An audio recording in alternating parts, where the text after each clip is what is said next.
Monsignor dr. Stanislav Lipovšek, celjski škof, sprva čestitke ob današnjem dnevu, tako od naših gledalcev kot od naše televizije.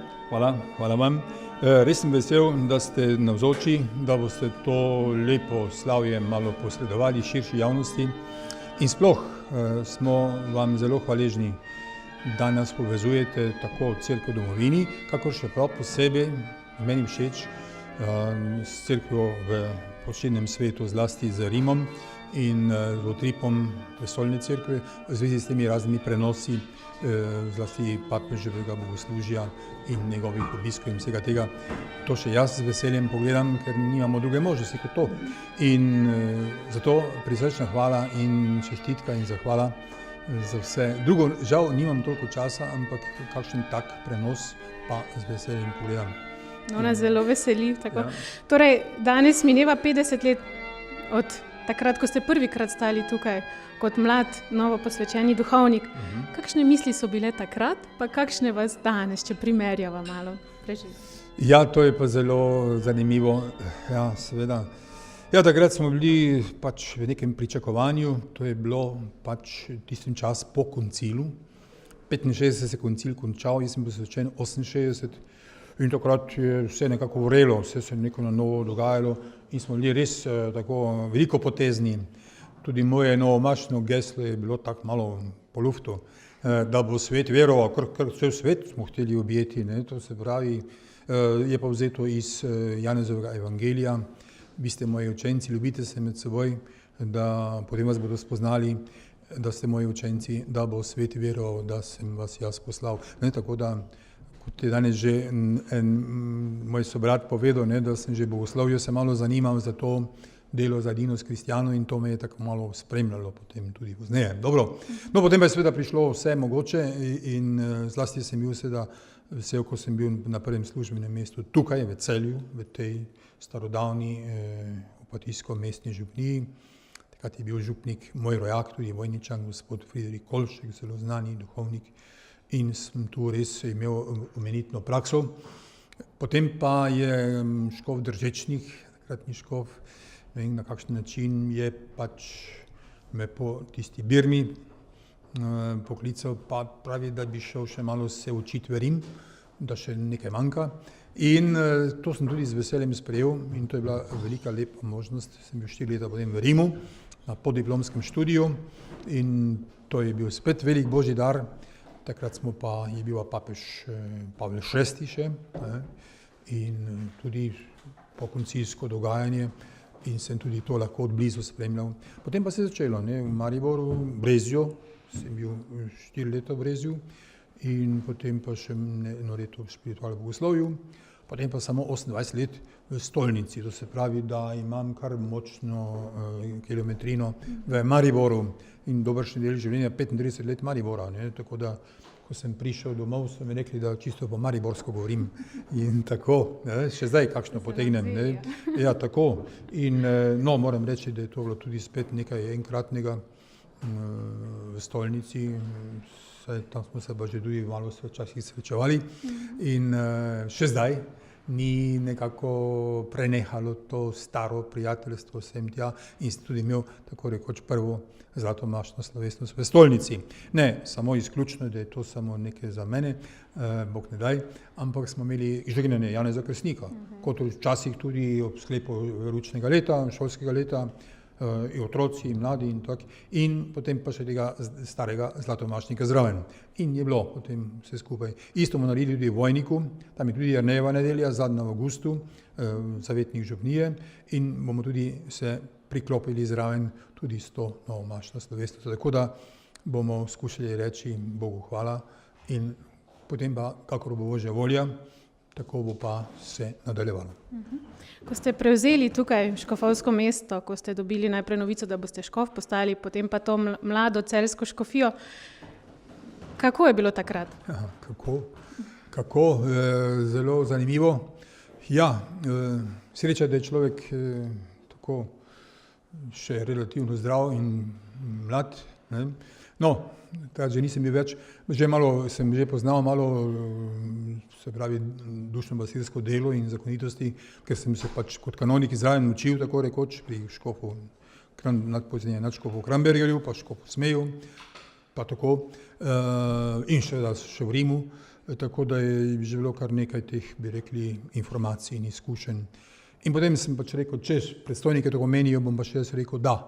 In me je nuncij res malo vzel v roke, da se ne sme dvomiti v Božjo dobroto in previdnost in treba zaupati, pa se dati na razpolago. V redu, sem pa rekel, v redu, tukaj sem in pošle mene in smo začeli. In so, potem pa smo nadaljevali, ker tu je že prej 4 leta škofija, tako da in je bil prvi škof Stres, potem pa sem nadaljeval to začeto delo. Verjetno ste bili zelo veseli, da ste prav v Celje prišli, konec koncev je to skoraj vaš domači kraj. No, to pa je še dodatni razlog. Jasno, tu sem bil v gimnaziji, tu sem bil rojen blizu, ne v Vojniku, tu sem bil v gimnaziji, to se razume, da so neki spomini.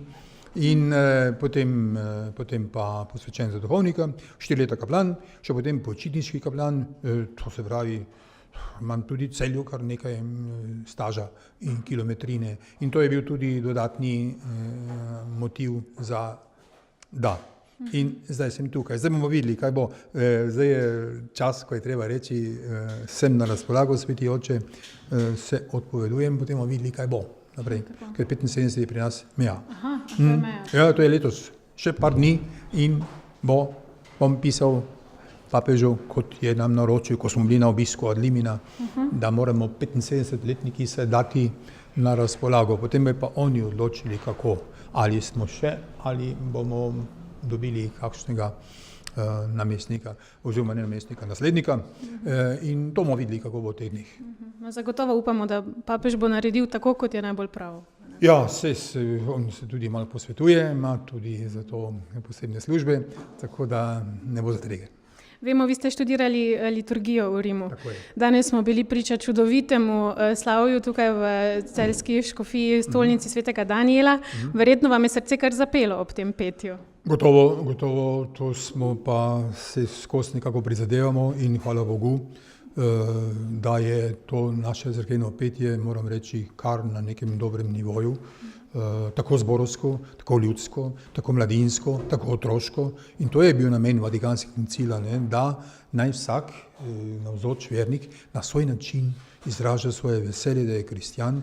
Tudi mladi recimo na svoj način, imajo pač drugi ritem, druga ušesa in tako dalje. Zakaj ne? Lahko je tudi to nagovor, recimo, kako ta ritmična duhovna glasba mnoge osvaja, nagovarja, zakaj še ne, tudi starejše, ali pa recimo tole dezejsko petje, ki je imenitno biblično petje in tako, ne, tako da tisti pa, ki imamo, tudi smo še vezani na neke druga izročila, ne naša, zlasti slovenska, kar je tudi bogatstvo, ne, troglasno ljudsko petje, to je bogatstvo. Jaz sem to bil pri drugih narodih, ki tega ne znajo in so nas debelo gledali, ker mi ne znamo peti unavoce, to se pravi enoglasno. Če so 2, če so 3, je takoj troglasno, ne. Tako da en gre naprej, en gre čez, en gre pa bas, ne. In to je naše ljudsko petje, ne. Veščo Marija, moje veselje, ali pa Sveta noč, ki se zapoje, ne, vidiš, ne, to je tudi bogatstvo, ne. Potem pa seveda vsa druga glasba, ne, tako cerkvena in to smo danes to doživeli od Händla do Beethovena, do naše brezjanske tudi, ja, tako da smo res in potem tudi navzoči verniki seveda so pa tudi poprijeli, ko so bili na vrsti. Torej, poznamo vas tudi kot odličnega organizatorja v naši stolni, torej mariborski župniji ste veliko projektov začeli od procesij do križevih potov, ki so se odprle tudi navzven po mariborskih ulicah. Ja, to ni taka organizacija, ampak to je zato, da se vera, da smo pričevalci vere, ne samo znotraj cerkve, ampak tudi zunaj. Zakaj pa ne bi izrazili naše veselje, da je Gospod z nami in procesija rešnega telesa ima ta namen, da je Gospod z nami sredi življenja, tudi na ulicah, tudi na trgih in tu se potem živi in uresničuje evangelij. Notri zavedati v cerkvi je še kar lahko. Ti pojdi ven, pa se izpostavi tam, Tam, ko te kdo potem kaj praša ali pa celo malo izziva, malo preizkuša, ali si ali nisi, ja, to je pa dobro, da si malo na vetru.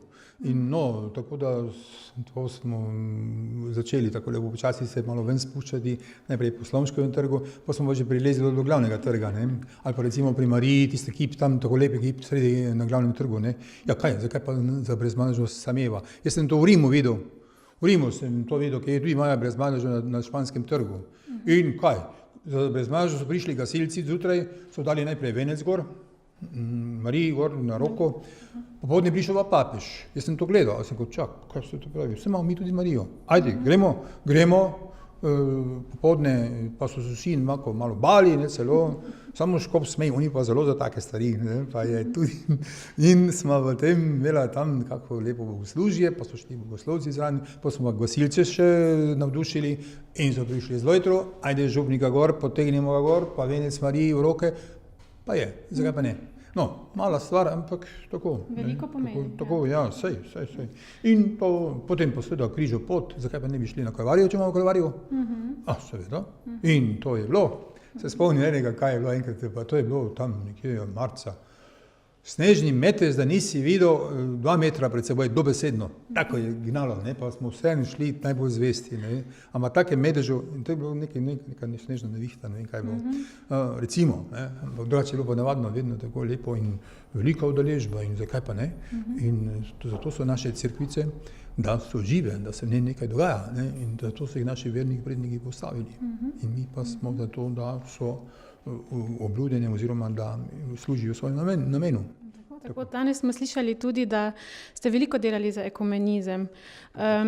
Zdaj tudi papež Frančišek se še odpira še morda navzven. Kakšne so te, če pogledamo, kakšne smernice se nakazujejo? No, smernice smo dobili že od Jezusa samega, ne? Potem vas bodo spoznali, da ste moji učenci, se ljubite med seboj, ne da se prepirate, pa karkoli, to je jasno. Ampak potem pa je zlasti bil Vatikanski koncil tisti, ki je naravno zapovedal nam, katoličanom, da moramo biti malo bolj aktivni, da moramo napraviti prve korake tudi, ne?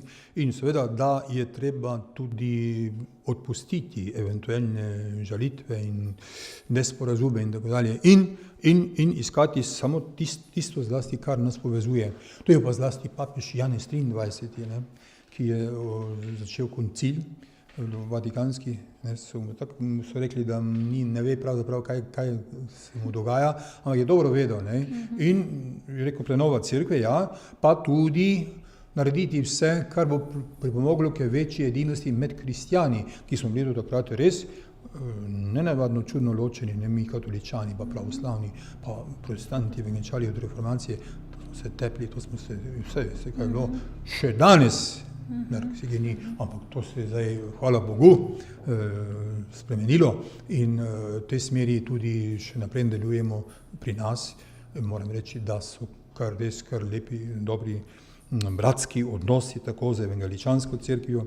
To smo tudi v Mariboru pokazali, tudi s pravoslavno, ko smo pomagali recimo tudi obnavljati tisto staro hišo, tam ko so jih kupili, pa tudi potem notranje opremo, oltarni prostor in tako naprej. Ja, tako da, hvala Bogu, ne. In zdaj recimo imam tudi na slovenski ravni, sem še vedno odgovoren v okviru škofovske konference.